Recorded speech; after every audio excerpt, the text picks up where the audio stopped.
C'est une vitrine qui interpelle dans les jolies ruelles de Saint-Antonin-Nobleval. On peut y lire « Cabinet de grapho-éducation », un terme totalement nouveau pour apprendre et ou réapprendre à écrire. Lucia et sa maman sont venues de Montauban expressément rencontrer la dame au crayon de soleil.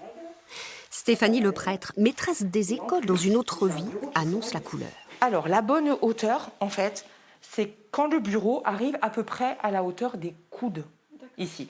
Donc, redresse-toi, voilà, sois fière de toi, ma belle. Et je vais régler le bureau. Ça marche. Alors, dis-moi, Lucia, pourquoi tu viens me voir aujourd'hui? C'est que des fois, ma main se fatigue un peu et je serre des fois trop fort le crayon. Et ça te fait mal? Et ça fait mal. Témoin figé de la douleur infligée, ces cahiers couverts de signes gravés au crayon à papier. Là, quand vous touchez, alors essayez, vous allez voir, hein, on sent en fait qu'elle appuie très très fort sur son crayon. Hein. C'est pour ça qu'elle me dit qu'elle a mal et qu'elle fatigue. Donc il faut trouver les raisons pour lesquelles elle appuie si fort sur son crayon.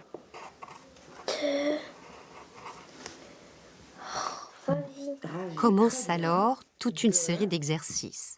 Est-ce que tu sais pourquoi tu es tout crispé sur ton crayon? Est-ce que tu as une idée, toi?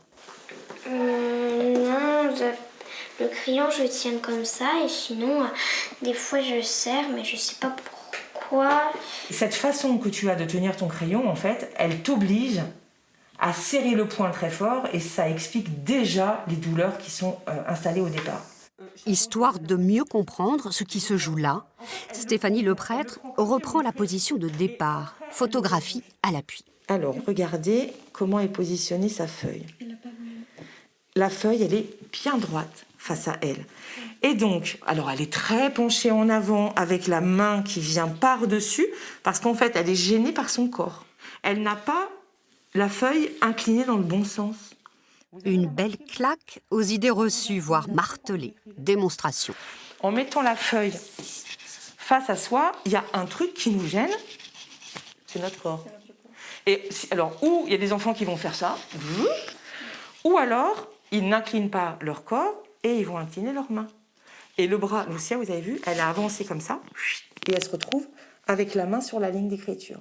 Sois prête. Attention, Petit à petit, Stéphanie aide Lucia à dénouer ses mauvaises habitudes. Cette main, est-ce qu'elle peut tenir la feuille là?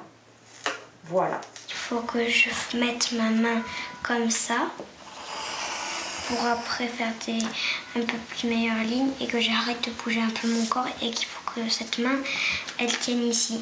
Ça fait beaucoup de choses. Une bonne écriture, c'est une écriture qui est lisible, fluide, rapide et confortable. À partir du moment où on n'est pas entravé par son écriture, qu'on écrit rapidement, parce que c'est une attente aussi de l'école, des études, etc., c'est normal, hein. Et puis l'écriture ne doit pas être lente, et qu'elle est lisible, on a rempli le contrat. Le cabinet de la grapho-éducatrice ne désemplit pas. Elle a donc décidé de former d'autres personnes à ce métier méconnu.